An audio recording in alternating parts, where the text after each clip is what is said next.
Bonjour et bienvenue à l'invité de Thierry Libre. Nous avons le plaisir d'accueillir ce matin Madame Nathalie Ducrot. Bonjour Madame Ducrot. Bonjour Monsieur Dim. Vous venez de sortir un livre qui s'intitule Un coach peut-il m'aider et comment? Alors, la toute première question qui me vient déjà à l'esprit est de savoir pourquoi ce livre. Parce que je suis coach depuis une dizaine d'années et parce que bien souvent je me rends compte, tant dans les départements RH, dans les entreprises que auprès de clients particuliers, je dois dédier systématiquement un temps pour expliquer ce qu'est le coaching, ce que ça n'est pas, comment un client doit se préparer à un coaching, à quoi il veut s'attendre, et que toutes ces clarifications sont généralement très utiles pour la réussite d'un coaching. Alors, il y a beaucoup d'anecdotes quand on lit le livre, hein. Et ce qui est le plus intéressant, vous dites que une fois qu'on aura lu ce livre, on pourra savoir quel type de profit est-ce qu'on peut tirer du coaching. C'est quoi les profits qu'on peut avoir d'un coaching?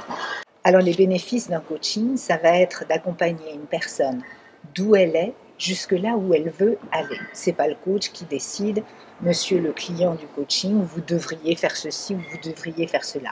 Un coach n'a pas vocation à conseiller un client et encore moins à lui donner des orientations ou des consignes. C'est le client qui décide. Donc le bénéfice d'un coaching, ça va être d'atteindre son objectif. Et en coaching, il y a de nombreuses expertises et spécialités. Donc je peux être moi un client du coaching pour être accompagné, par exemple, dans ma façon de faire attention à ma santé, faire du sport, bien manger, ou bien je peux avoir aussi un coach dans ma vie professionnelle pour développer ma carrière, pour développer mes compétences de communication et pour de nombreux autres sujets qui ont à voir avec la vie professionnelle. Donc un coach, c'est vraiment utile. Alors, dans le livre également, vous allez un peu plus loin parce que vous réussissez également à établir les différentes limites du coaching. C'est quoi ces limites? Les limites du coaching, c'est d'abord d'être réaliste. Un coach n'est pas une fée, il n'a pas une baguette magique, il ne réalise pas tous les vœux que ses clients souhaitent. Ah bon? Mais ça serait vraiment super. Par contre, le client aidé d'un coach peut réussir tous ses vœux. Donc, les limites, ça va être d'avoir des objectifs réalisables. Si je reçois un monsieur à l'âge de la retraite qui vient me voir en me disant que son prochain désir, c'est de devenir astronaute, ça va être de mon rôle de réfléchir avec lui, qu'est-ce que c'est que cette idée, comment on peut choisir une idée un peu plus réaliste, par exemple. Donc, les limites, c'est déjà d'avoir un objectif réalisable. Ensuite, que cet objectif dépende bien du coaching, que ce ne soit pas un objectif qui dépende de la thérapie, comme par exemple quelqu'un qui souffrirait d'une addiction ou qui souffrirait d'un problème de santé ou qui aurait des difficultés récurrentes et extrêmement douloureuses depuis très longtemps, de souffrances psychiques. À ce moment-là, c'est un thérapeute. La dernière question, Madame Ducrot, est la suivante.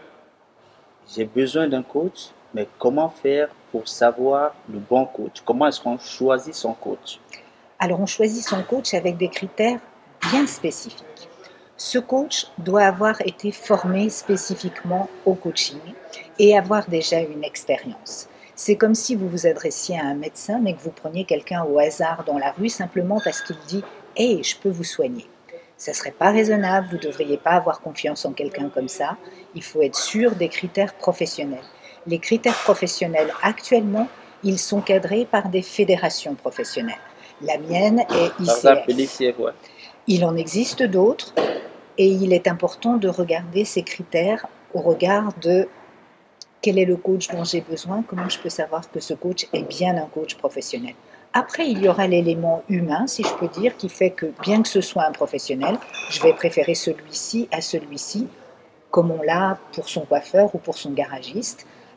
Mais je pense qu'au départ, surtout dans cette période où la profession n'est pas encore légiférée, il est important de se référer à des gens qui ont signé un code d'éthique et qui sont engagés moralement et juridiquement. Madame Ducrot, merci pour ces explications. Merci à vous Thierry. Quant à vous, nous vous donnons rendez-vous très prochainement et nous vous invitons fortement à lire ce livre. Au revoir.